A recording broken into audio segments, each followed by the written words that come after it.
today's assignment is a little bit different. This is chapter 3, case study. And in this example, we see that somebody has made a comment, and I'm going home to tell someone what I heard at the grocery store today. So, case study 3, and this is about uh, basically their senses after an infant is born. Hey, you would not believe what I heard at the grocery store today. Someone said newborns are just the best. You don't hear anything. They can't smell, they can't even see you. So it's really not hard to care for them. Plus, they won't even remember any of it. So even if you do mess it up, it won't affect them. After reading this week's textbook and some of the lecture notes, I think that there's a few things to unpack about that statement.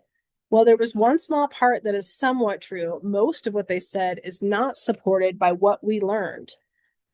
The part that is the part that is partially correct is that newborns will not remember specific events from infancy when they grow older. Most adults do not have conscious memories from the first years of life. However, the speaker assumes that if babies do not remember something, then it cannot affect them. That is not what developmental research shows. First, let's talk about the claim that newborns cannot see. So I'm going to go to our textbook if I can find it. Oh, let's get rid of that. Okay. So in our textbook, basically right here, it says the womb is a dark environment void of visual stimulation. Consequently, vision is the most poorly developed sense at birth, and time is needed to build those neural pathways between the eyes and the brain. Newborns typically cannot see further than 8 to 16 inches away from their faces, and their visual acuity is about 20 over 400, which means that an infant can see something at 20 feet that an adult would normally be able to see at 400 feet. Okay, that's interesting. Um, so, according to the textbook, vision is least developed sense at birth. Newborns can only see about 8 to 16 inches away from their faces, and their vision is fairly blurry. So, there's a tiny grain of truth in the idea that newborns do not see as well as older children or adults. However, they are definitely not blind. The textbook explains that babies can see faces and objects that are close to them, which is perfect because that is about the distance between a baby's face and the person's holding them. The next claim is that newborns cannot hear anything, and this is completely incorrect. The textbook states that hearing is actually very well developed at birth. Infants can recognize familiar voices and even show a preference for their mother's voice. Researchers found that babies whose mothers read stories to them during pregnancy recognize those stories after they're born. One study mentioned in the textbook that found that babies preferred stories they had heard in the womb, showing that learning can begin before birth. And I know it's not supposed to be a personal thing, but my husband read to my children in utero from the minute that we knew we were expecting. So I just want to throw that out there. The person also claimed that newborns cannot smell. Again, the textbook says otherwise. Newborns can recognize their mother's scent. Research found that babies only a few days old preferred their own mother's scent over another mother's scent. This shows that the smell is already an important way infants recognize and connect with caregivers. The textbook also discuss the textbook also discusses touch and pain. Newborns are highly sensitive to touch, temperature, and pain. They are not passive little beings who are unaware of what is happening around them. They experience and respond to the world through all of their senses. So the idea that newborns cannot hear, see, or hear, see, smell, or feel things is simply not supported by the evidence in the textbook. The next claim is that newborns are easy to care for. I think this is another assumption. And this is where I'll say the lecture notes talk about some things. So the lecture notes explain that the transition to parenthood is actually a major adjustment for families. Parents often experience sleep deprivation, increased financial stress, and less time together as a couple. This is the same thing that we talked about in the last one. And the demands of caring for a completely dependent infant. The notes also discuss postpartum depression and how both mothers and fathers experience emotional and biological changes after the birth of a child.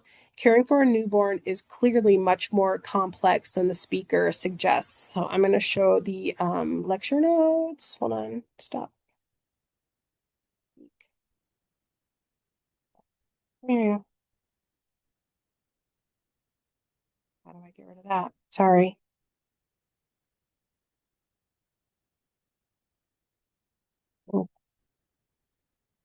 see if I can get the lecture notes now. Oh, sorry about that. Um, yeah, so I had it highlighted before I struggled. Sorry, I struggle a lot with the technology.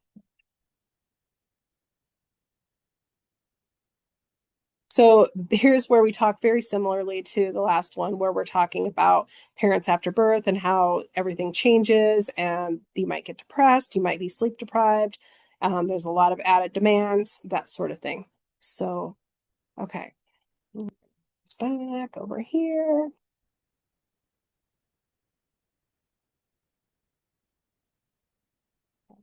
The lecture notes also explain that supportive caregiving matters. Having a supportive partner is associated with fewer birth complications and better outcomes for both parents and babies.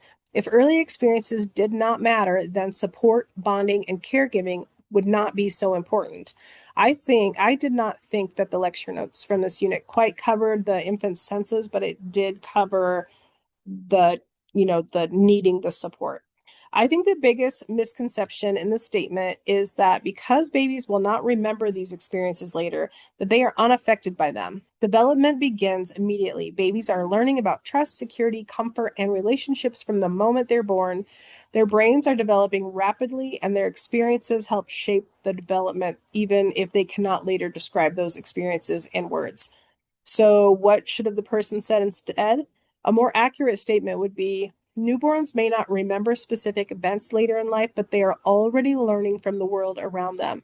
They can hear, smell, feel, touch, and see enough to recognize caregivers, and the care they receive during infancy plays an important role in their development. To make this discussion richer, I would also point out that caring for infants is not the only responsibility of parents.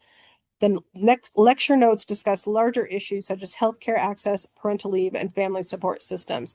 These factors can influence both infants' well-being and parental mental health.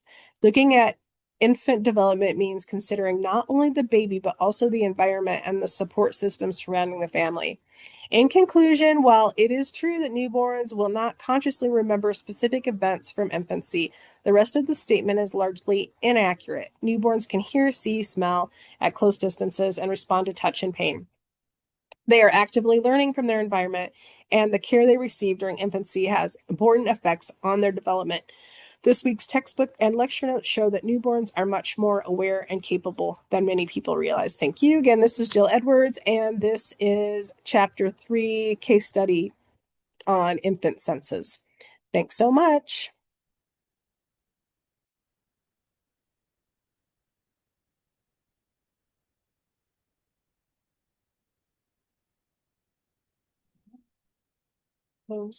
Stop share.